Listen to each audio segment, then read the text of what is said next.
Di tengah ancaman globalisasi digital atau media sosial, SMKN 1 Sumeneb hadir untuk menggugah pelajar dan tenaga kependidikan supaya bijak bermedia sosial. Inilah Talkshow Literasi Digital Smeksa Sumeneb. SMK bisa, SMKN 1 Sumeneb pasti bisa. Selamat pagi, salam sejahtera untuk kita semua. Apa kabar hari ini? Baik, alhamdulillah ya. Oke, topik hari ini akan kita sharing tentang bijak menggunakan media sosial. Kita tahu bahwa saat ini media sosial merupakan salah satu sarana melakukan komunikasi antar manusia di zaman modern ini. Penggunaan media sosial saat ini nampaknya sudah menjadi hal yang lumrah di kalangan semua orang, terutama anak muda. Namun, apakah tren penggunaan media sosial selalu memberikan hal positif bagi kita semua? Dua narasumber kita yang hadir pada hari ini akan mengupas tuntas topik kita hari ini tentang bijak menggunakan media sosial. Sebelumnya saya akan perkenalkan dua narasumber kita. Narasumber pertama yaitu Bapak Nurholis SPD. Beliau berprofesi sebagai jurnalis Kompas TV wilayah Sumeneb Pamekasan. Kepada beliau kita sambut dengan tepuk tangan yang meriah.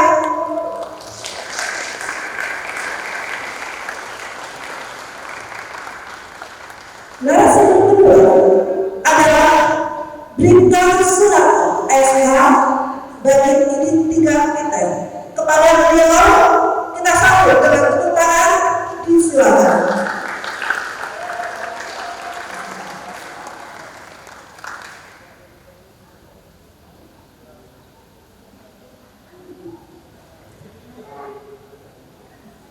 Baik, untuk pemaparan yang pertama, materi pertama yaitu tentang bijak bermedia sosial dari sudut pandang pers yang nanti akan disampaikan langsung oleh Bapak Nurholis SPD. Mungkin operator sudah bisa langsung mempersiapkan materinya dan saya akan memberikan waktu paparan materi selama 20 menit cukup ya Pak ya untuk masing-masing narasumber. Baik, langsung saja kepada pemateri pertama pada Bapak Nurholis SPD, silakan.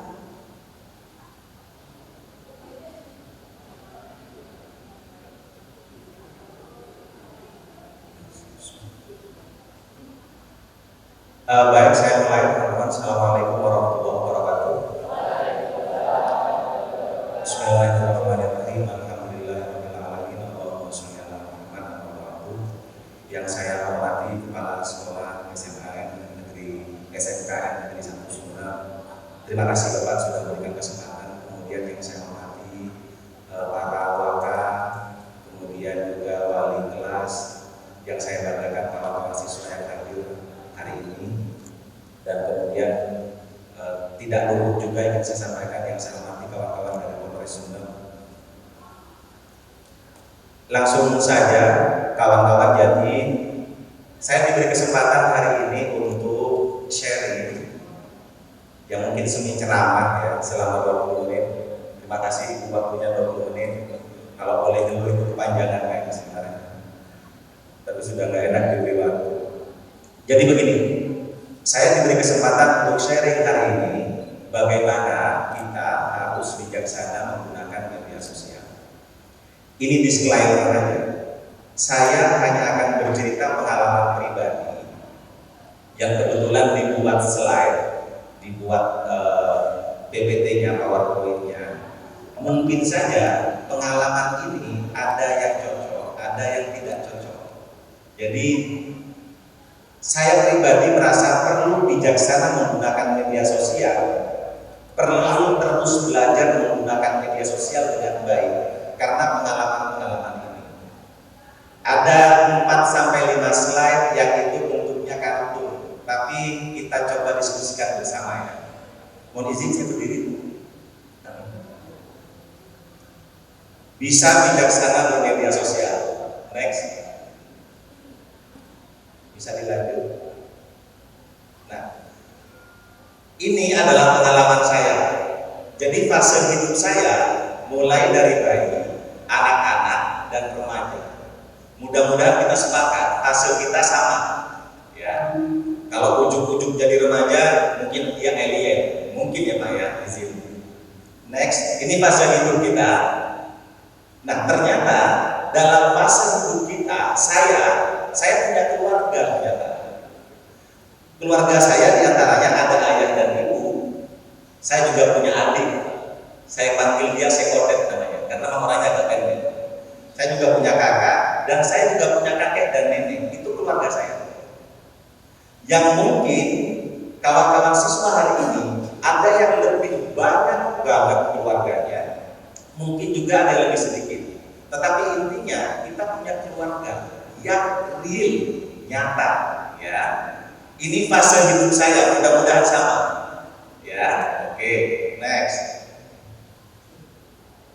Ternyata selain kita punya keluarga, kita juga punya lingkungan sosial ternyata. Saya pribadi, saya punya guru. Jadi dulu saya juga seperti teman-teman, sekolah dari SD, SMP, SMA sampai kuliah. Dan saya punya guru. Itu harus saya akui. Kemudian kita juga punya kerabat, saudara-saudara kita, sepupu, dupopo, telopopo, dan seterusnya. Kita punya mereka, ya kan? Jadi yang merasa sendirian hari ini itu pasti agak aneh, karena minimal pasti beda sapopona, minimal beda taretan kakak aleknya, sederhananya begitu. Dan itu nyata. Sampai sejauh ini dipahami ya. Kita juga punya teman belajar. Ini real ya. Jadi andaikan Ace minimal yang sudah sekolah misalnya, duduk di kelas 10 hari ini minimal punya teman. Oke. Dan ternyata dalam kehidupan nyata, Be'awe juga punya tetangga. Ya kan? Tadi tetangga perlu kita pertanyakan. Mungkin saudaranya Tarsan itu. Misalnya. Ini adalah saya. Saya punya keluarga, saya punya lingkungan sosial. Disepakati ya? Oke, next. Ada pertanyaan dari saya. Dari keluarga dan lingkungan sosial, kita belajar apa? Saya tidak mau ngomong media sosial dulu nih. Ternyata dari bayi menjadi anak-anak dan belajar, kita banyak sekali belajar dari keluarga dan juga lingkungan sosial. Misalnya dari guru kita diajari sopan santun. Misalnya dari bapak dan ibu kita diajari untuk hormat kepada yang lebih sepuh. Ini bukan di media sosial loh ya. Masih di lingkungan keluarga dan lingkungan sosial. Bukan di medsos. Tapi masih di lingkungan keluarga dan sosial kita yang nyata. Artinya beginilah, saya mengajak kawan-kawan siswa untuk mengulang-ulang ingatan kita. Sebelum kita bermedia sosial, ternyata kita punya keluarga, ternyata kita punya lingkungan sosial. Itu yang penting dulu. Oke, sepakat ya? Oke, kita belajar hal-hal baik dari lingkungan keluarga dan lingkungan sosial tanpa medsos. Next. Ternyata hari ini kita ketemu dengan kita anggap keluarga baru. Saya tidak tahu nih, media sosial kita anggap kawan baru kah, tetangga baru kah, atau apa? Kita tidak tahu. Tapi tiba-tiba kita bertemu dengan media sosial ini. Pertanyaan pertama deh. Ada Facebook, Twitter, WhatsApp, YouTube, Instagram, dan TikTok. Ada tidak dari teman-teman yang belum install aplikasi ini? Semua install ya. Pernah bertanya tidak, dia kawan kita, keluarga kita, atau musuh kita? Kita anggap apa mereka? Mohon didengar Ibu BK jawaban mereka. Ini kayaknya menentukan bagaimana mereka memperlakukan media sosial masing-masing. Kalau sudah dianggap saudara, jangan-jangan Bapak Ibu sudah dianggap ada itu di rumah. Sudah lebih dekat banget sama saudara-saudaranya. Tapi saya mau menurut lagi. Ternyata sebelum kita ketemu dengan media sosial, kita ketemu dengan keluarga, kita ketemu dengan lingkungan lingkungan sosial. Dan selanjutnya kita ketemu dengan medsos. Pernah tidak kita pikir kita anggap ini sebagai apa? Jangan-jangan tanpa kita sadari ini melebihi bapakku. Jangan-jangan ini melebihi adik kandung. Jangan-jangan. Soro roti lebih baik soro nyoro adik daripada tak posting di medsos misalnya. Itu kan sudah melebihi saudara. Kita jawab masing-masing dari hati masing-masing. Kita menggunakan media sosial kita anggap sebagai apa? Tetangga kan? Atau apa? Tetapi yang jelas kita bertemu dengan media sosial. Next. Nah, ini saya rasa meskipun gambarnya agak acak, saya mau menyampaikan satu hal. Apapun yang kita posting di media sosial, apapun ya, izin saya pegang HP, apapun yang kita posting di media sosial, ternyata yang tahu itu banyak. Bisa guru-guru kita, bisa keluarga kita, bisa teman kita. Ini benar atau enggak? Oke, sepakat benar ya. Yang lain dari itu adalah orang-orang yang tidak kita kenal. Bisa saja pencuri, bisa saja perampok, bisa saja orang yang sayang sama kita, bisa saja orang yang benci sama kita, tahu sama postingan kita. Benar atau tidak ini? Makanya jangan heran kalau ada berita ada perempuan atau laki-laki dirampok di jalan yang sepi karena tahu dari postingan media sosialnya. Halo guys, sedang di Lombok nih, sepi banget. Guru tahu, teman tahu, keluarga tahu, rampoknya juga tahu ternyata. Potensinya ada kan ya? Inilah kenapa kita harus bijaksana menggunakan media sosial. Karena sekali kita posting, bisa agak ke depan, oke, bisa di sebelumnya, ke belakang, sorry, bukan Pak, slide sebelum itu, sebelum yang tadi, next, stop. Nah, menurut kita, saya kan tadi bilang, apapun yang kita posting oleh kita, yang tahu banyak, termasuk orang yang akan berbuat buruk kepada kita, ya kan? Sekarang saya belum tahu nih jawaban teman-teman memperlakukan media sosial sebagai apa, saya belum tahu. Mungkin nanti guru-guru BK aja yang ngurus itu. Sebagai saudara kan, sebagai orang tua kan, saya kurang tahu diperlakukan sebagai apa.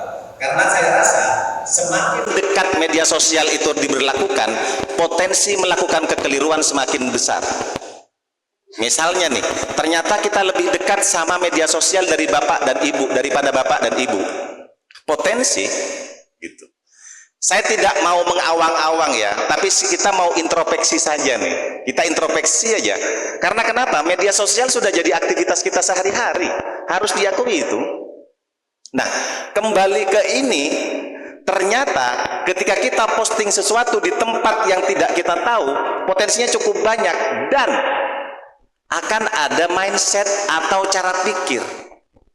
Bayangkan ya, tadi saya bilang, halo guys, saya di Lombok nih, sepi banget.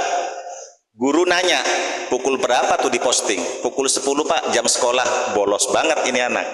Ketahuan guru ternyata. Temannya bilang, halo guys, saya sedang di Lombok nih, sepi banget nih. Temennya yang mungkin adalah kawan dekat bisa saja marah-marah. Untuk apa kamu posting? Sekarang jam sekolah loh. Ternyata dimarahi kawan. Iya kan? Itulah kenapa kita harus bijaksana. Keluarga apalagi. Bisa saja tetangga tiba-tiba datang. Ibu-ibu, sudah lihat belum postingan anak? Kenapa Bu? Jam 10 loh dia di Lombok, sepi katanya. Bayangkan akibat ketika kita tidak bijaksana bermedia sosial. Ini dari sekedar ngasih tahu tempat loh yo. Kalau misalnya tiba-tiba, punya ayang baru nih, posting tangan bareng dong. Kebayang tidak guru bakalan komentar apa? Kebayang tidak teman bakalan komentar apa? Iya kan? Kebayang tidak maling dan rampok bakalan mikirin apa? Bisa dipahami begitu enggak? Nah, masalahnya teman-teman, kita selalu cukup sampai garis ini. Diposting, selesai. Padahal setelah diposting, potensi ada komentar dari guru, potensi ada komentar dari teman, potensi ada komentar dari keluarga. Yang bisa saja itu semakin buruk kepada kita. Makanya suruh bijaksana menimbang-nimbang. Cak Nareng Matura menimbang-nimbang itu mungkin tidak sama tapi hampir sepadan lah. Care boleh gitu. Misalnya tiba-tiba kembali yang tadi, wis punya gebetan baru nih, posting kopiahnya dong. Misalnya, aduh punya musuh baru nih, posting kaki sebelah kirinya dong misalnya. Akan banyak komentar. Saya tidak mau menggurui, tapi saya hanya ingin kita merefleksikan diri, mengingat-ingat postingan kita selama seminggu terakhir, kira-kira seberapa banyak negatifnya, seberapa banyak positifnya. Teman-teman sendiri yang nilai hari ini. Next. Terus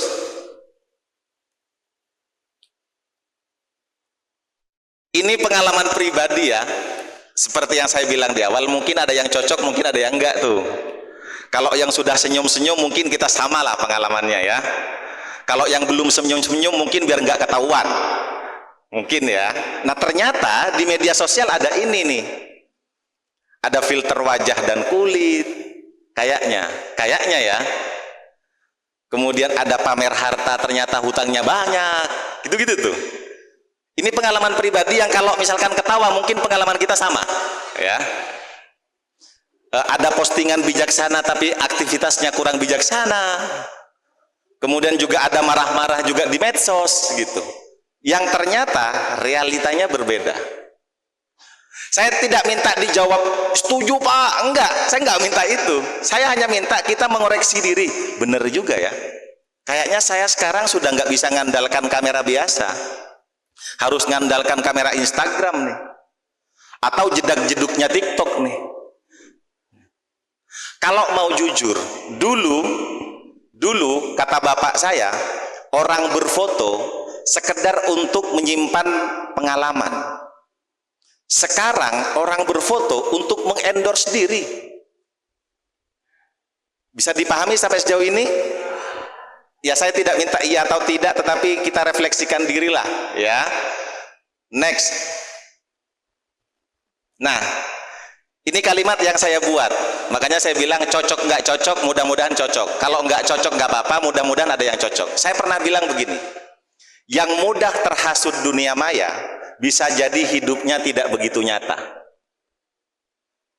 Dunia maya banget gitu kan, kalau nggak tiktokan sehari sudah nggak enak, bisa saja sudah lupa bapak ibu, sudah lupa bahwa kita punya adik, lupa punya kakak, punya tetangga, lupa gitu, karena sudah medsos banget gitu.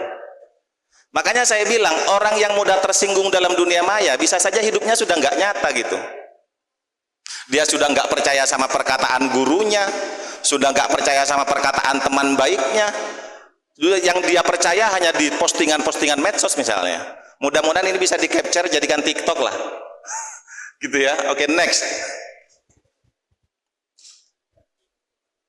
Saya tidak mau ngejas. Kurang 2 menit teman-teman, izin Bu, mohon maaf Bu. Saya tidak mau ngejas bahwa media sosial itu buruk, tidak. Buktinya saya lampirkan di slide ini, kalau tidak salah slide ke-11 Pak. Ada positifnya bermedia sosial itu. Dari segi pendidikan kita bisa akses.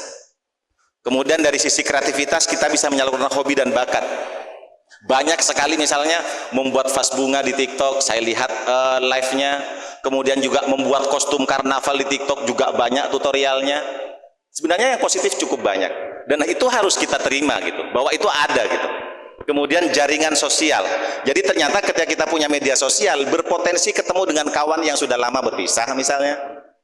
Atau mungkin kawan yang jarang sekali bertemu. Banyak sebenarnya manfaat dari media sosial. Hanya saja kalau media sosialnya sekecil ini dan kita sebesar ini tidak bisa bijaksana, maka kalah sama yang kecil ini. Kurang lebih begitu ya. Next. Ini teman-teman, Mungkin sudah ada yang kejadian, mungkin ada yang merasa, atau mungkin ada yang perlu mengantisipasi agar ini tidak terjadi. Ternyata resiko bermedia sosial itu ini dampak buruknya. Ada cyberbullying. Kita berpotensi dibully di media sosial dan tiba-tiba nggak mau makan. Kebayang tidak? Dibully di media sosial sehingga satu kenyataan yang harus makan dia nggak kerjakan. Kebayang nggak kalau gitu? Mungkin satu di antara kita ada, mungkin tidak kita, mungkin teman kita. Ada persoalan seperti ini di media sosial. Ada istilahnya FOMO. Ini yang menurut saya harus dihindari banget nih. FOMO itu adalah perasaan takut ketinggalan tren atau kegiatan teman. Ada tarian baru nih hari ini, si Lisa misalnya, Blackpink, atau si Rose, apata-apata. Apata banget semuanya gitu. Mendadak apata-apata. Karena FOMO banget, padahal bayangkan seberapa penting kita niru orang, kenapa tidak pernah kita berpikir gimana kalau trennya aku yang ciptakan? Daripada menjadi pengekor, kenapa tidak kita yang menciptakan ekor? Gitu loh. Ya kalau sudah FOMO, sulit kita jadi kreatif, karena kita menjadi orang yang ngikut aja terus gitu. Ada resiko kecanduan. Masuk sekolah nih, jam berapa? Jam 8, masih setengah 8, scroll dulu dong. Bisa-bisa bablas sampai jam 9. Bahkan, sudah jam 9 nih, kayaknya gurunya nggak ada deh. Tiba-tiba buat alibi sendiri dia, padahal gurunya sudah ngajar di dalam kelas. Banyak sekali. Kemudian yang terakhir ada hoax dan misinformasi. Ini potensinya banyak banget. Next. Kalau bisa saya siapkan 4 etika bermedia sosial. Mungkin ada yang mau ngerjakan atau mau mencontoh. Yang pertama, jangan memposting sesuatu yang bisa melukai perasaan orang lain. Gini deh, saya punya HP Bluetoothan nih. Saya punya beli speaker baru di rumah. Saya punya kebebasan muter speaker itu sekencang-kencangnya, iya kan? Tetapi jangan lupa teman-teman, ini tolong digarisbawahi. Kebebasan kita dibatasi oleh kebebasan orang lain. Kita bisa muter musik sekencang-kencangnya di kamar kita sendiri dengan sound kita sendiri. Tapi jangan lupa, tetangga kita punya hak untuk tidak mendengarkan kebisingan. Nah pertanyaannya, seberapa siap kita menghormati kebebasan orang lain? Kadang bablasan, sound gue, HP gue, nyaring ya versi gue. Gimana kalau tiba-tiba tetangga bilang, batu-batu gue, mentong-mentong juga versi gue, gitu-gitu gimana coba? Kebayang nggak sih? Maka tolong diingat, kebebasan kita dibatasi oleh kebebasan orang lain. Itu pasti jadi catatan yang penting dalam kehidupan kita. Termasuk juga bagaimana kita bisa dihargai orang lain kalau kita tidak menghargai mereka. Sesimpel itu. Bagaimana kita dikasihani orang lain kalau kita tidak kasihan kepada mereka. Sesimpel itu. Kembali ke awal, bagaimana kebebasan kita bisa dihargai kalau kita tidak menghargai kebebasan orang lain. Sesimpel itu. Yang kedua, hormati privasi teman dan keluarga. Jangan bagikan data atau foto tanpa izin. Ini banyak banget nih. Karena saking dekatnya tepanangakan anganga, postingnya. Itu bahaya banget. Padahal yang diposting bisa saja marah gitu kan. Apalagi ternyata kita yang memposting temenan sama nomor ibunya. Kebayang coba. Astagfirullahaladzim, tang anak foto tepak nanganga. Mata tepak napa jeng gitu loh. Kebayang perasaan mereka nggak sih gitu. Next. Lebih 4. Terakhir Pak. Gunakan kata-kata yang sopan dan tidak menghina. Mudah-mudahan berkenan untuk ditiru. Terakhir. Nah ini terakhir nih. Penting banget menurut hemat saya, jaga keaslian. Jangan menjadi seseorang yang bukan diri kita sendiri. Hindari filternya, hindari jedak-jeduknya, hindari FOMO-nya. Dan yang paling pasti, ini sebagai pengantar ke kawan-kawan dari Polres, kalau kalian menyakiti kebebasan, kehormatan, bahkan privasi orang lain, ada potensi dihukum. Bukan nakut-nakuti, yang bakalan bicara ada. Kalau tadi kan saya lebih ke secara sosial saja gitu. Kalau posting yang buruk ada keluarga yang tahu, kalau posting yang buruk ada lingkungan sosial yang tahu. Sekarang ditambah, tapi bukan saya pematerinya. Ada teman-teman dari Polres. Kalau postingan kalian buruk, bisa saja dilaporkan dan dihukum. Pasalnya apa, mekanismenya bagaimana, tentu akan dijelaskan oleh kawan-kawan dari Polres. Itu saja teman-teman dari saya minta maaf lebih 4 menit Bu, mohon maaf Bu. Kita sambung di pembicaraan atau diskusi setelah pemaparan dari kawan-kawan Polres. Terima kasih. Oke, tepuk tangan dulu ya untuk Bapak Nurhalis, luar biasa sekali. Informasinya sangat membuka wawasan kita terkait media sosial. Baik, mungkin nanti ada yang ingin bertanya, tapi ditahan dulu ya sampai kita masuk ke sesi tanya jawab. Kita masuk selanjutnya ke pemateri kedua, yaitu tentang bijak bermedia sosial dari sudut pandang Undang-Undang ITE. Kepada Bribka Sunarto SH, disilakan. Bismillahirrahmanirrahim. Assalamualaikum warahmatullahi wabarakatuh. Yang kami hormati Bapak Kepala Sekolah, yang kami hormati guru di SMKN 1 Sumeneb.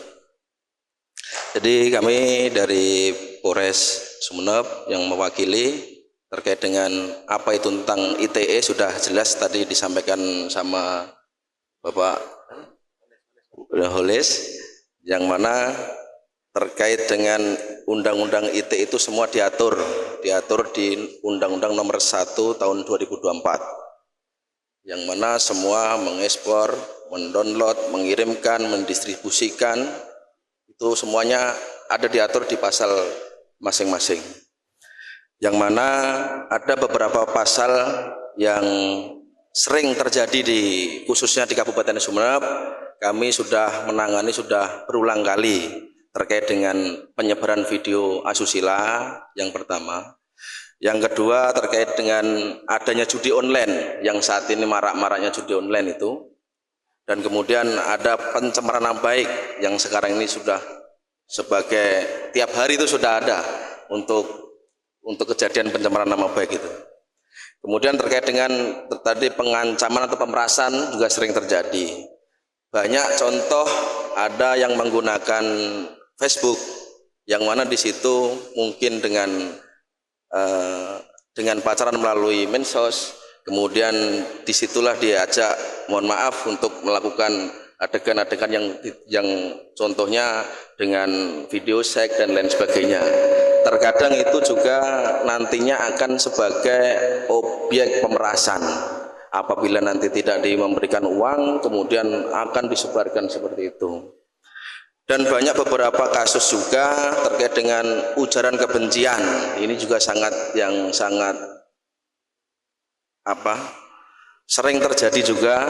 Terkadang kita belum mengetahui adanya berita itu benar atau tidak, kemudian kita share kembali. Kemudian itu juga ada nanti juga di situ. Ada undang-undang yang mengatur di situ. Kemudian dengan ada lagi pengalaman kami yang di Polres itu terkait dengan menakut-nakuti atau meneror. Kalau kamu nanti saya bunuh seperti itu pun juga ada terkait dengan menakut-nakuti secara pribadi. Itu juga ada pasal yang mengatur di situ. Kemudian ada lagi yang terkait dengan menggunakan akun milik orang lain dengan cara memasuki dengan cara apapun. Contohnya dihack, kemudian mungkin sebelumnya itu mempunyai hubungan pacaran satu sama lainnya, kemudian Facebook yang digunakan itu masih dikuasai si laki-laki, kemudian dia mengupload sesuatu yang itu adalah rahasia si cewek itu. Kadang juga banyak yang kejadian seperti itu. Kami sudah beberapa kasus yang sudah kami limpahkan juga sudah pernah terkait dengan penyebaran video porno, terkait dengan memasuki akun milik orang lain tanpa seizin, itu seperti itu. Kemudian ada lagi juga terkait dengan yang tadi yang menyebarkan berita bohong, tadi juga sudah kami sampaikan sesuai dengan yang terkait dengan berita-berita yang tidak jelas, kemudian sudah tidak ada kemudian di-share sehingga menjadi kegaduhan di Kabupaten Sumeneb ini khususnya. Mungkin nanti kita kalau terkait dengan ITE sudah dijelaskan, itu sudah jelas terkait dengan mengekspor tadi ya Pak ya. Jadi kita nanti mungkin bisa sesi tanya jawab, mungkin nanti bisa apabila nanti akan kami jawab terkait yang pengalaman saya yang pernah saya alami di Polres, karena kami kebetulan yang menangani undang-undang ITE. Mungkin hanya itu yang bisa kami sampaikan Pak. Mohon maaf. Assalamualaikum warahmatullahi wabarakatuh. Waalaikumsalam warahmatullahi wabarakatuh. Tepuk tangan untuk Bapak Bribka Sunarta SH. Baik, jadi kita bermedia sosial itu pasti ada resikonya ya, dan juga akan ada sanksi hukumnya jika melanggar. Nah, kita akan masuk ke sesi tanya jawab. Silakan bagi yang ingin bertanya, sebutkan nama, kelas, dan juga jurusan. Bertanya kepada siapa, atau mungkin Bapak Ibu guru yang ingin bertanya boleh menyampaikan nama juga dan mungkin mengajar kelas berapa gitu, perkenalan diri. Langsung di sesi pertama kita buka 2 penanya ya. Monggo silakan yang ingin bertanya dari siswa atau silakan dari siswa kelas.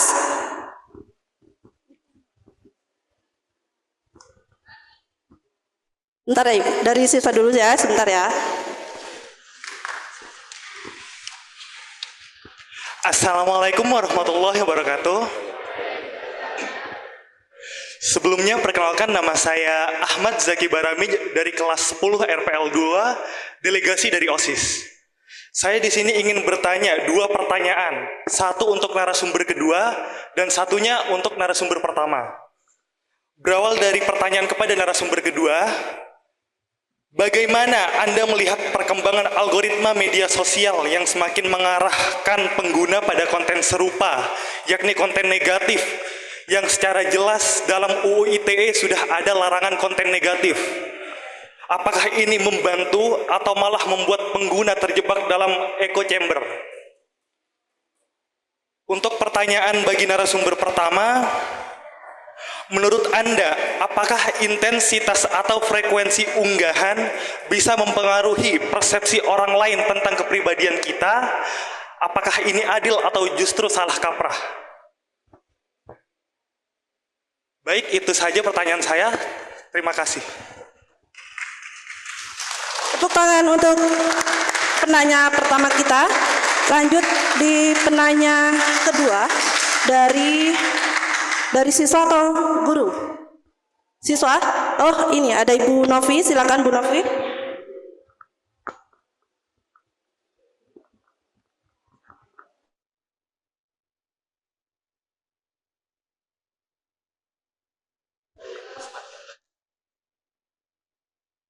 Assalamualaikum warahmatullahi wabarakatuh. Waalaikumsalam. Terima kasih kepada Bapak narasumber. Saya selaku guru Bahasa Indonesia di SMKN 1 Sumeneb dan juga sekaligus menjadi wali kelas 10. Saya ingin bertanya Bapak, bagaimana begini, karena di zaman era sekarang ini memang media sosial menjadi teman-teman dari siswa-siswa maupun guru ya, menjadi teman. Saya pribadi juga menganggap mereka itu sebagai ya aplikasi, tapi juga teman kebosanan. Jadi bagaimana pertimbangan Bapak untuk media sosial seperti Facebook, TikTok, Instagram dan lain sebagainya dengan game yang memang menjadi kecanduan siswa mungkin pada saat pembelajaran ataupun di luar pembelajaran. Mereka itu tidak hanya menggunakan media sosial, akan tapi game itu menjadi sebuah ancaman bagi mereka. Kalau media sosial tadi seperti yang saya simak tadi itu menjadi ancaman bagi lingkungan kita seperti keluarga, guru, bagi kita sendiri. Efeknya kepada orang yang membaca statusnya kita, orang yang menerima konten-konten kita. Nah, sedangkan game sendiri itu langsung kepada kita sendiri yang bermain, mungkin mengarah kepada otak, dari perkembangan otak anak dan lain sebagainya. Nah, pertanyaan saya, lebih baik mana penggunaan media sosial seperti yang sudah saya sebutkan tadi dengan penggunaan game?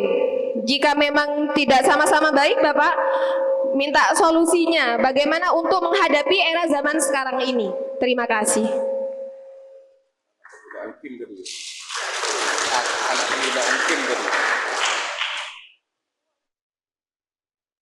Oke, baik. Dua penanya di sesi pertama cukup dulu ya. Oke, mungkin tadi di penanya pertama ditujukan kepada Bapak Nurhalis dan juga Bapak Sunarto SH. Bisa langsung ditanggapi ya Pak ya?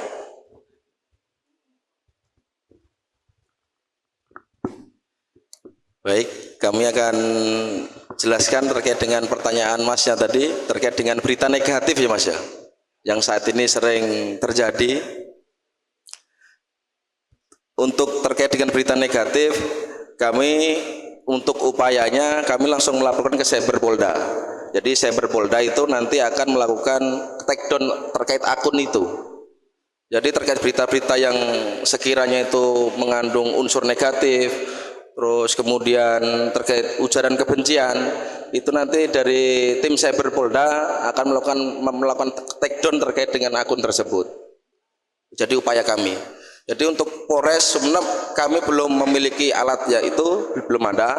Yang ada ya ada Mabes Polri, Densus 88 juga sama Polda Jawa Timur, yaitu langsung ke Cyberpolda terkait dengan berita negatif itu. Kemudian yang kedua ya Bu ya, terkait bagaimana terkait dengan anak yang sering melakukan main game ya Bu ya.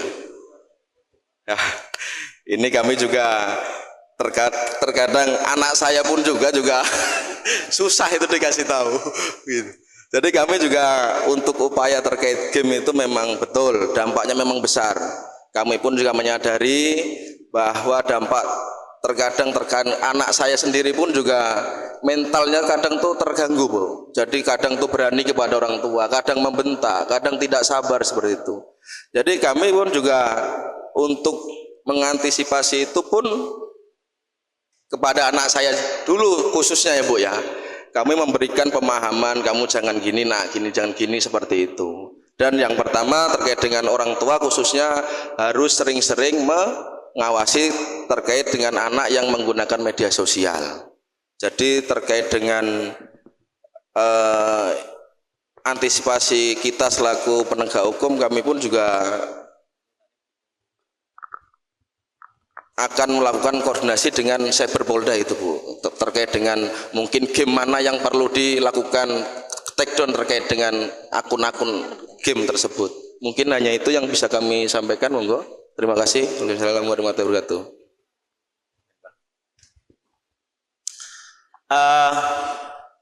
Ini jawabannya subjektif ya teman-teman, Bapak Ibu guru, mohon maaf. Artinya begini, pandangan ini bisa saja juga tidak disetujui oleh para teman-teman siswa dan juga guru.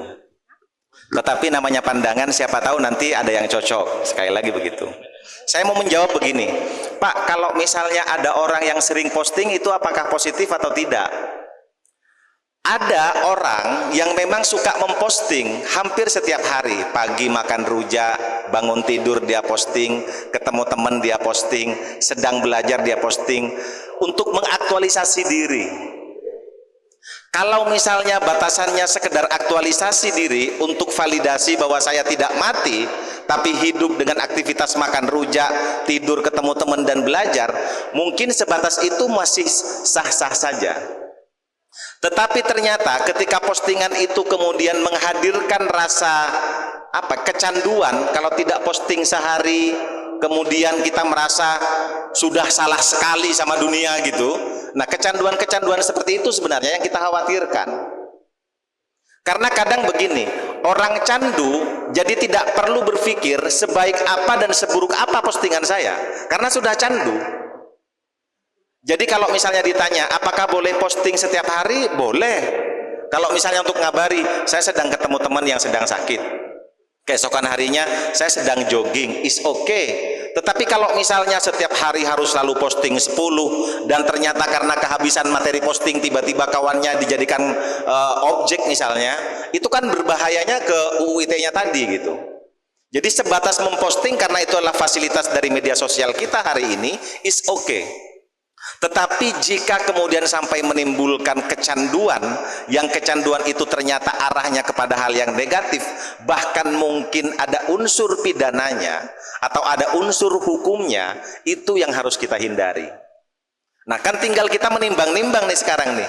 Saya suka posting, sudah masuk kategori yang akut banget tidak gitu. Tinggal kita yang harus hari ini mengoreksi diri kita sendiri gitu. Itu saja yang pertama. Mudah-mudahan itu dianggap cukup, tapi itu pandangan ya, yang bisa saja semuanya setuju, bisa saja juga sebagian diantaranya nggak setuju.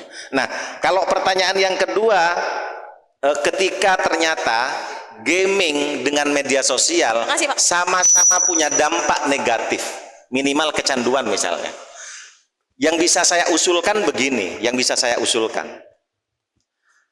kalau versi saya, sekali lagi ini subjektif ya, bisa cocok bisa enggak.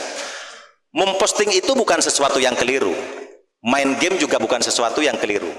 Tetapi ketika kecanduan game, ketika kecanduan media sosial, itu yang keliru. Bagaimana caranya? Nah, ini bersyukur nih, diskusi kita hari ini di sekolah. Bagaimana caranya? Di antaranya adalah mengarahkan. Tidak kemudian stop berhenti game, stop bermedia sosial, tetapi bagaimana kau main game, kita siapkan waktunya, kita siapkan kompetisinya. Kau silahkan bermedia sosial, kita siapkan konten yang terbaik, monggo diposting di waktu yang terbaik. Kan kira-kira nanti rulesnya begitu. Daripada kemudian di stop sesuatu itu, kenapa tidak kita arahkan? Makanya sekali lagi saya bilang, pertanyaan itu menjadi cocok disampaikan di forum ini di sekolah gitu. Yang menurut hemat saya, opsinya ketika ada anak yang kecanduan game, ketika ada anak yang kecanduan media sosial, opsi pertama bisa di stop seluruhnya, atau opsi kedua diarahkan seluruhnya. Itu opsi ya, itu opsi. Yang bisa saja dipilih, bisa saja juga tidak. Jadi misalnya sekali lagi saya contohkan, ternyata ada anak yang edik banget atau kecanduan banget sama game misalnya. Ya jangan-jangan sekolah punya formula. Karena kebetulan sekarang kompetisi game juga tidak ilegal tapi sudah legal misalnya. Saya game-game kurang begitu paham, misalnya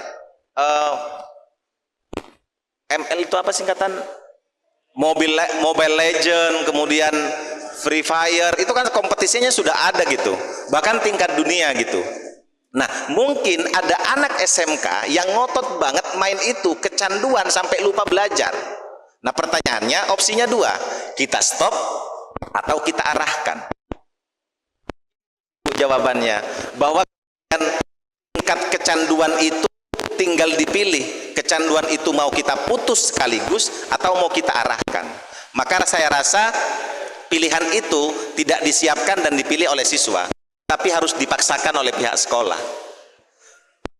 Ketika ada BK, ada kelas, kemudian ada guru, kepala sekolah, saya rasa ini sudah runutannya sudah clear. Ketika wali kelas ketemu satu siswa yang ngotot banget sama game, dilaporkan mungkin ke BK, pihak BK merasa, oh ini kayaknya bisa diarahkan karena ada di kelas lain yang juga ngotot banget sama game nih, misalnya. Oke, kita siapkan waktunya.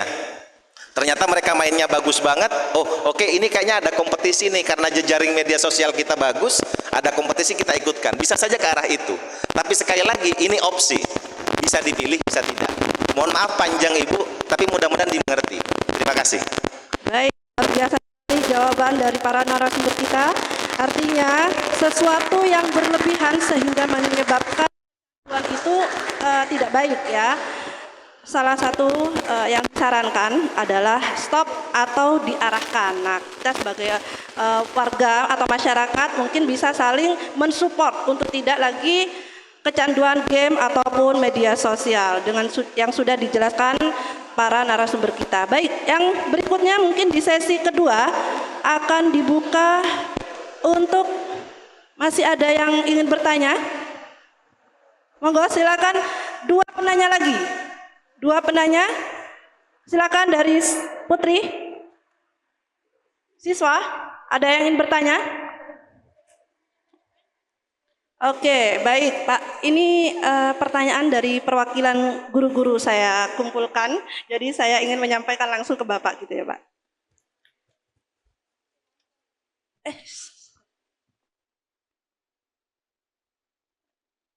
Kalau misalnya ada yang ingin bertanya lagi, mohon dicatat dulu ya. Ini ada pertanyaan dari salah satu seorang guru ya.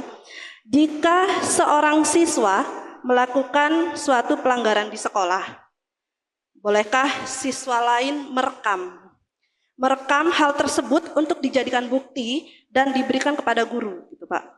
Kemudian sejauh mana batasan yang boleh dilakukan dan tidak boleh dilakukan?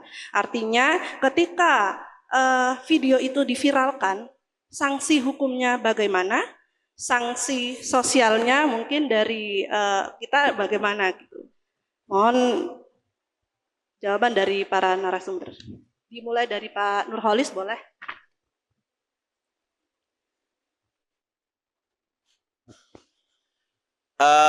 Sekali lagi ini pandangan yang bisa saja diambil atau tidak.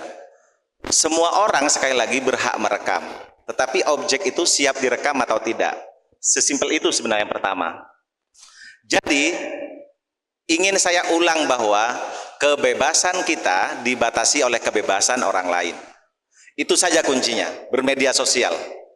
Bahwa kita berhak memfoto kawan yang sedang lucu, berhak memfoto kawan yang sedang marah, kita punya hak itu. Tetapi hak kita dibatasi oleh hak orang lain. Misalnya kita memfoto kawan yang sedang nangis, kita foto. Sebelum kita posting, etikanya penting kita pamit. Masalahnya kita pamit atau tidak nih? Kan kurang lebih begitu. Jadi begini, merekam sesuatu yang buruk agar tujuan baik, itu sama saja dengan pertanyaan begini, bukan telur dan ayam ya. Ini ada pertanyaan menarik nih. Yang berkenan jawab, dijawab monggo lah. Pertanyaannya begini, lebih milih mana? Melakukan hal buruk dengan tujuan baik atau melakukan hal baik untuk tujuan buruk? Kira-kira kita akan memilih mana? Melakukan hal baik untuk tujuan buruk atau melakukan hal buruk untuk tujuan baik? Yang berkenan monggo berdirilah. Pak, buruk dulu untuk tujuan baik atau baik dulu untuk tujuan buruk? Monggo lah berdiri, kemudian sharing. Ada yang berkenan menjawab? Silakan, ada yang mau menjawab? Melakukan hal buruk untuk tujuan baik atau melakukan hal baik untuk tujuan buruk? Seperti itu. Ada yang bisa menjawab? Kita contohkan sama merekam deh. Kan tadi konteksnya merekam. Jadi ada anak yang melakukan kekeliruan, ya kan? Kita rekam untuk diberitahukan ke BK agar dapat pembinaan. Konteksnya, yang direkam sedang melakukan hal buruk, yang merekam merasa melakukan kebaikan untuk mendapatkan pencerahan. Konteksnya kan begitu. Nah sekarang kita mulai menimbang-nimbang diri deh. Kita mengedepankan perilaku, mohon maaf, melakukan hal buruk untuk tujuan baik kah? Atau melakukan hal yang baik untuk tujuan buruk? Ternyata ini pandangan saya yang bisa saja mungkin tidak cocok. Kita harus melakukan hal baik. Karena hal baik itu biasanya sulit untuk terjadi atau mengakibatkan hal-hal yang buruk. Kenapa? Kalau dasarnya saja sudah buruk, bagaimana kita merasa akan ada hal yang baik? Bayangkan, misalnya begini nih, ada salah satu cerita Wali Songo yang itu contohnya baik tapi tidak boleh dilakukan. Dia adalah seorang Wali Songo yang ingin memberikan bantuan kepada orang miskin tapi dengan cara merampok dan mencuri. Tidak pernah diajarkan di sekolah tuh pengalaman itu, dan hanya dilakukan oleh Wali Songo itu sendiri. Kan kira-kira begitu. Maka jawabannya adalah kita semestinya melakukan hal yang baik, yang pasti dan biasanya tidak selalu berdampak buruk. Misalnya merekam, mestinya merekam, kita sampaikan, aktivitasmu bro, kurekam dan izin ku sampaikan ke BK. Itu pekerjaan baik atau pekerjaan buruk? Agak bingung kayaknya kita nih. Gurunya ikut bingung, apa ya? Gimana siswanya coba? Tapi it's okay. Bagi saya merekam hal yang buruk, kita mungkin menganggap itu adalah hal yang baik, ya kan? Dan akan disampaikan ke BK. Pertanyaannya, seberapa siap orang yang kita rekam dengan perilaku kita? Bayangkan. Saya pernah, mohon izin, ini no konteks ya Bu ya. Izin Bang.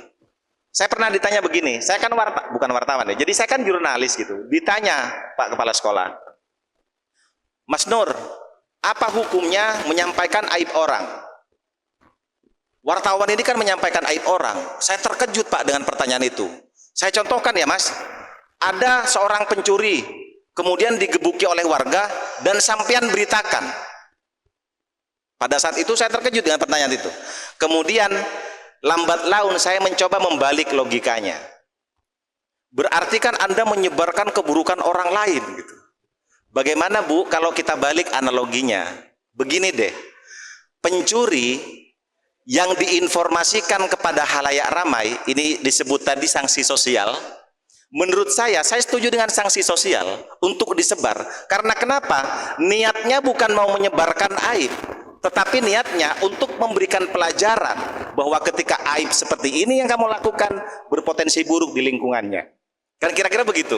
Jadi saya bilang, Bu, saya tidak ada niatan menyampaikan aib seorang pencuri, tetapi saya mau bilang, kalau kamu mencuri, digebuki orang, masuk penjara. Dengan adanya informasi itu, tinggal kita yang milih. Mau jadi pencuri atau tidak. Kalau jadi pencuri berpotensi digebuki, berpotensi masuk penjara. Jadi logikanya jangan dianggap menyampaikan aib orang ketika ada informasi atau ada sanksi sosial, tetapi kepada orang yang tidak sedang melakukan itu ada pelajaran bahwa kalau kamu melakukan keburukan ini sanksinya, tinggal kamu pilih keburukan itu mau kamu lakukan atau tidak. Itu alibi kawan-kawan wartawan gitu. Daripada kemudian dituduh menyampaikan atau menyebarkan aib orang, kita niatnya tidak ke arah itu. Tapi kita mau bilang, hal buruk yang dilakukan oleh satu pihak bisa kita pelajari. Ternyata kalau ada maling digebuk masuk tahanan, ketika diberitakan, kira-kira yang mau disampaikan adalah jangan jadi pencuri. Kalau tidak digebuk, kamu masuk tahanan. Sesimpel itu. Nah, analogi-analogi seperti ini perlu di-share. Makanya ketika bilang sanksi sosial perlu, bagi saya perlu. Mohon maaf nih, misalnya saya melakukan kesalahan, saya merasa bertanggung jawab untuk melakukan sanksi sosialnya. Karena kenapa? Kalau kamu melakukan seperti Nurholis, maka akan dibuat malu. Kira-kira begitu. Kadang kan pertanyaannya berdasarkan, ini kan demi kemanusiaan. Ini kan sama saja begini, mohon maaf Pak. Ada 9 siswa, kita bunuh. Kita PTE semuanya, PTE, tiba-tiba ketika di depan hakim, demi kemanusiaan dan tidak menghilangkan nyawa seseorang, ini tidak boleh dihukum mati. Setelah membunuh 9 orang, tiba-tiba ada kemanusiaan. Ini kan terbalik gitu. Ini banyak dalam kasus-kasus hukum yang kita baca. Jadi menurut hemat saya, sanksi sosial itu penting. Bukan untuk mempermalukan pelaku keburukannya, kejahatannya, tapi untuk memberikan pelajaran atau pesan kepada orang yang belum melakukan keburukan itu.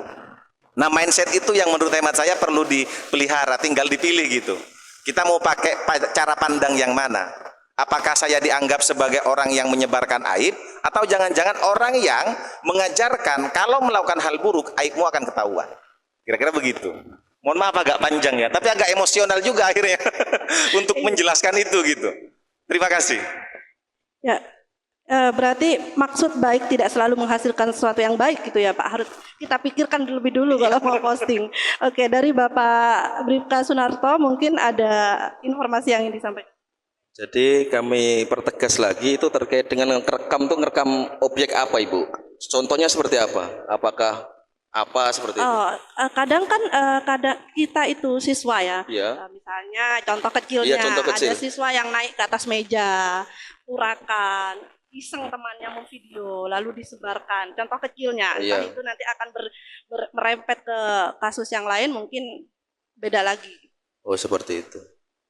Jadi bisa kami sampaikan terkait dengan merekam temennya mungkin yang lagi melakukan hal-hal yang mungkin negatif kan Bu ya, intinya ya Bu ya, negatif. Jadi nanti kembali kepada postingan yang dikirimkan si pengambil video itu seperti apa, apakah dia menuduh, apakah dia melakukan itu dengan sengaja itu tanpa izin, kemudian apakah sudah izin, kan seperti itu Bu. Jadi kalau terkait dengan itu tergantung dari konteks yang di share kepada si yang mengambil video itu. Contohnya kemudian ada orang mengambil apa, pas kemudian di video, kemudian ini namanya ini telah melakukan pencurian gini seperti itu, Bu. Jadi kalau memang seperti itu nanti juga bisa masuk kepada mungkin pencemaran nama baik, mungkin seperti itu, Bu. Kecuali apalagi terkait dengan ini, mungkin siswa itu melakukan hal-hal yang sangat-sangat negatif, mungkin dari kemarin soalnya ada contoh kasus kecil, untuk kasus yang sudah kemarin itu masih sharing, Bu. Jadi ada melakukan adegan yang tidak senonoh, kemudian temannya yang memvideo dari belakang. Kemudian video itu teman saya lupa itu sekolah mana, saya sudah lupa. Dan kemudian wali kelasnya itu melaporkan ke kita terkait dengan adegan video itu. Ya larinya kepada asusila tadi terkait dengan mendistribusikan suatu adegan pornografi itu tadi, Bu. Sesuai dengan pasal ini, pasal 45.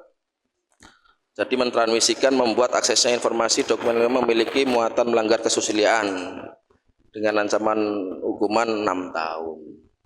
Kalau memang disebarkan, Bu. Tetapi kalau memang hanya untuk ditunjukkan kepada si guru mungkin, kemudian guru itu tidak disebarkan lagi, ya kemungkinan ya menurut kami ya selagi video itu tidak disebarkan dan tidak merugikan orang lain, mungkin seperti itu, Bu. Artinya tidak disebarluaskan kembali gitu ya, Pak ya. Okay. Berarti untuk orang yang merekam ini ada perlindungan hukum ya, Pak ya. Maksudnya artinya dilindungi gitu. Ya, karena betul. Si anak tersebut sudah memberitahukan Ya, informasi yang sebagai tidak bukti baik. pendukung untuk proses penyidikan, iya, mungkin iya. seperti itu, Pak. Ya, artinya ketika kita merekam, maksud hati ingin memberitahukan informasi ya. terkait sesuatu yang terjadi lah. Ya. Tetapi jangan disebarluaskan lagi. Betul, itu yang jangan Ke disebarluaskan. guru BK-nya atau ke wali kelas gitu. Karena di sini ada guru-guru yang melindungi kalian. Seperti itu ya, Pak. Iya, betul, Bu. Oke, ada pertanyaan lagi dari siswa? Ada yang mau tanya dari siswa mungkin? Silakan. Oke, kalau tidak ada, mau ditutup ya? Oh, silakan Pak. Oke. Bismillahirrahmanirrahim. Assalamualaikum warahmatullahi wabarakatuh. Cukup menarik sekali yang di tema ini didiskusikan dengan anak-anakku sekalian. Mudah-mudahan ini bisa menjadi batas mana yang baik, mana yang tidak baik, mana yang positif, mana yang tidak, mana yang hak, mana yang batil. Tadi juga sudah disampaikan tentang bahaya dan positifnya media sosial, kemudian dari segi undang-undang ITE juga sudah disampaikan batas-batasnya apa. Nah, sekarang mungkin di akhir ini untuk memotivasi anak-anak sekalian, ini kira-kira ada kiat apa sekiranya anak-anak yang sudah aktif di media sosial itu mendapatkan hal yang positif dari media sosial. Barangkali misalkan, oh ternyata dengan aktif di media sosial kita menghasilkan uang, kita banyak menghasilkan relasi seperti tadi yang sudah disampaikan. Nah, kira-kira kiat positifnya supaya anak ini bisa menjauh dari potensi untuk melanggar itu kira-kira apa gitu loh. Itu saja mungkin, terima kasih. Oke, terima kasih Pak Ope. Pertanyaan dari Pak Ope, bagaimana motivasi kepada siswa agar siswa itu tidak mendekat ke perlakuan-perlakuan yang tidak baik terkait media sosial? Mohon izin. Jadi bisa kami sampaikan terkait dengan adik-adik semuanya, terkait dengan menggunakan media sosial harus berhati-hati. Yang mana semua itu sudah diatur di Undang-Undang Nomor 1 tentang Undang-Undang ITE Nomor 1 2024 yang terbaru. Jadi semua mengirimkan semua tadi sudah diatur terkait dengan mengirimkan foto, mengedit foto, kemudian mengirimkan berita yang tidak jelas, kemudian menggunakan akun milik temannya. Kalau temannya nanti tidak diizini, kemudian dia tidak, itu pun juga ada undang-undang yang mengatur di situ. Jadi terkait dengan penipuan online sekarang, kadang kita pun juga sebagai korban juga Pak. Kadang kita beli di belanja itu uang ditransfer, kadang tidak ada. Data barang pun juga tidak datang. Jadi betul-betul sangat berhati-hati menggunakan media sosial. Dan jangan percaya terkait dengan barang-barang yang murah khususnya di media sosial itu. Kadang kan harga murah, kemudian diikuti terus, kemudian itu terjadi penipuan online. Banyak seperti itu. Jadi terkait dengan murid-murid ya mulai sekarang berhati-hatilah menggunakan media sosial. Karena ini adalah sangat-sangat rentan sekali untuk masuk ke undang-undang ITE ini. Karena semua diatur semua Pak. Terkait mengirimkan, terkait mendownload, memosting di grup maupun secara pribadi. Secara pribadi pun kalau pengancaman pun bisa Pak. Pamannya saya benci sama seseorang, kemudian saya ancam, awas kamu nanti luar PATE. Itu sudah masuk Pak, gitu loh. Jadi betul-betul sangat berhati-hati menggunakan media sosial. Terus terkait dengan apa lagi ya?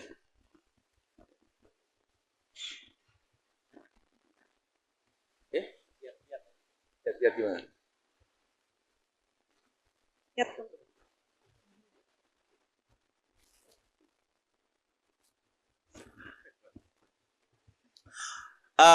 Teman-teman kelas 10 semuanya yang mewakili atau kawan-kawan OSIS, ini usul Pak Kepala. Karena mungkin memang agak riskan, ini teknis banget nih, teknis banget. Kalau misalnya ada orang yang melakukan hal buruk, entah mungkin memukuli kawan, atau mungkin sedang berpegangan tangan misalnya. Kemudian yang merekam adalah seorang penakut.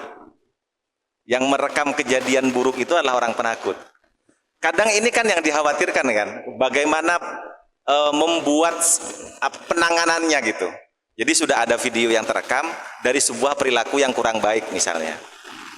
Ini kan kadang perlu dibuat regulasi di sekolah menurut hemat saya. Misalnya begini, ada kesepakatan bahwa setiap anak yang terekam melakukan hal yang tidak baik, maka perekamnya akan mendapatkan apresiasi. Misalnya nih, biar kemudian tumbuh semangat untuk saling menjaga diri sebenarnya. Jadi misalnya ada keberanian untuk mengungkap hal buruk itu kan kadang dalam lingkungan kita kadang kita tidak berani mengungkapkan hal yang benar karena kita takut.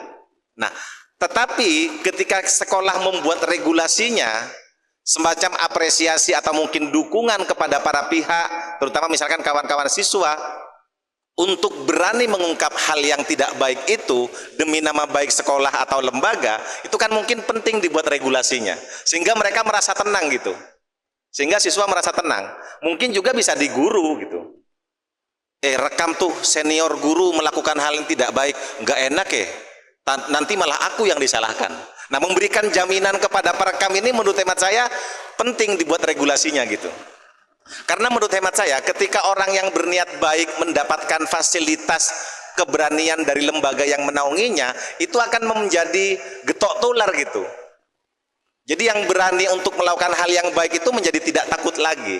Siapa tahu boleh usul ada regulasi itu gitu, bahwa setiap kawan siswa, mungkin guru, mungkin BK dan yang lain, ketika memiliki informasi berupa rekaman misalnya, entah voice note atau apa, yang ternyata itu bisa mengungkap hal yang tidak baik dari sebuah lingkungan lembaga, daripada kemudian itu membuat citra tidak baik, dibuatkan regulasinya. Itu usul Pak. Nah, kemudian terkait dengan kiat-kiat, saya malah tertarik menghadirkan mading ya. Misalnya begini, setiap bulan sekali ada pertemuan khusus membicarakan postingan-postingan lucu, postingan-postingan yang tidak boleh ditiru dari siswa-siswa secara acak. Misalnya BK memegang semua nomor siswa dan kemudian secara acak juga ngecek postingan-postingannya. Nah, yang unik, yang menarik, termasuk juga yang mungkin tidak perlu diposting lagi, itu dibuatkan forumnya atau dibuatkan madingnya. Postingan terunik di TikTok bulan Februari akunnya ini sebagai apresiasi. Kemudian postingan yang kalau bisa tidak diposting lagi, kalimat-kalimat buat antar kabung kopole ya, tak usah ngakan, ini kurang baik misalnya. Buat tak lebur sokona, adep ke atas, ini juga kurang baik. Jadi ada kategori-kategorinya gitu. Kita buatkan madingnya. Kenapa tidak mungkin mading-mading dulu yang isinya cerpen, isinya puisi, diisi postingan-postingan terlucu bulan ini, diisi postingan yang tidak boleh dilakukan bulan ini, kemudian ada forumnya gitu. Ada forum bersamanya bahwa postingan kemarin yang enak dicontoh ini loh teman-teman, ada yang posting sekolah kita misalnya. Ada yang posting pas liburan ternyata dia ngaji bareng keluarga, mengapresiasi itu. Karena saya rasa begini, orang yang langsung posting itu merasa sudah tanpa beban gitu. Nah, bagaimana kalau beban itu kita tambah? Ternyata postinganmu ada yang memperhatikan loh. Siapa? Pihak sekolah. Itu di mading, postinganmu masuk postingan terlucu bulan Februari lalu misalnya. Itu kan mungkin bisa hal-hal remeh sebagai apresiasi untuk juga mengantisipasi postingan-postingan yang negatif sebenarnya. Kalau tanpa kita berikan apresiasi kan mungkin ngawur aja mereka. Posting baik oke, posting yang mungkin kurang baik juga oke. Nah, jangan-jangan kalau diapresiasi mulai ada kesadaran untuk berhati-hati. Ternyata kok mun misuh-misuh di medsos masuk postingan terburuk sekolahan misalnya gitu. Ini sekedar contoh saja, yang mungkin medianya juga tidak harus mading, tapi misalnya di website sekolah yang lucu-lucu, postingan bulan ini misalnya, dari akunnya sudah dijelaskan misalnya. Bagi saya yang penting adalah, kalau sekarang bebas memposting, jangan-jangan yang harus digalakkan adalah kepentingan dan menyegerakan untuk mengapresiasi, atau mungkin juga mengoreksi. Kurang lebih begitu, itu sekedar usulan sih, misalnya disebut kiat-kiat. Jadi sudah bebas banget memposting, bebas banget berkomentar. Nah, jangan-jangan bisa dibarengi dengan memperbanyak apresiasi, memperbanyak koreksi. Jangan-jangan itu. Dan saya rasa itu bisa dilakukan di sekolah. Berarti Pak Nurholis bisa ya jadi tutor di SMKN 1 Sumeneb ini ya?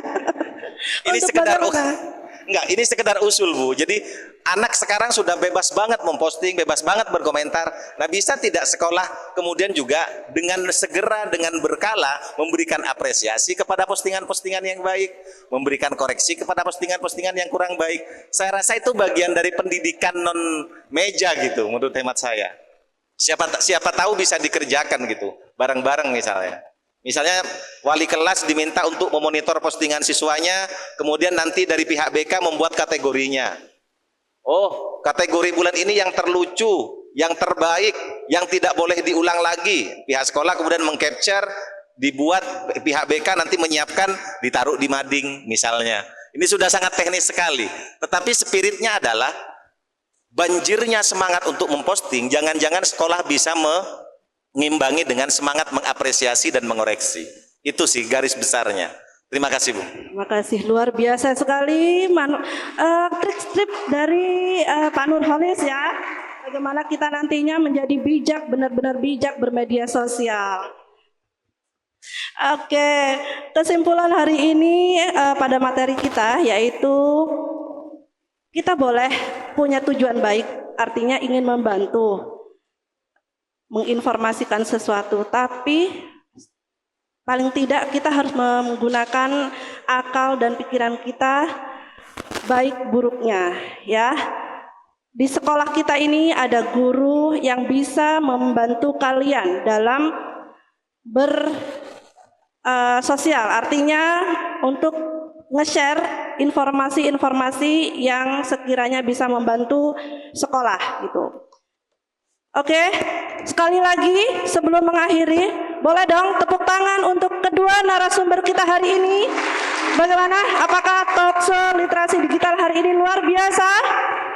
Luar biasa ya? Luar biasa. Terima kasih kami ucapkan kepada Bapak Nurholis SPD dan juga Bribka Sunarto SH yang sudah berbagi, sudah sharing, juga sudah menambah wawasan kita semua terkait media sosial, juga tentang sanksi hukum jika kita melanggar. Baik, saya tutup talkshow hari ini dengan pantun lagi, boleh ya? Tolong dijawab dengan kata Cakep. Oke. Buah duku, buah duren. Belinya di kota Kediri. Permisi dulu ya anak-anak Smeksa yang keren. Saya pamit undur diri. Terima kasih. Wassalamualaikum warahmatullahi wabarakatuh.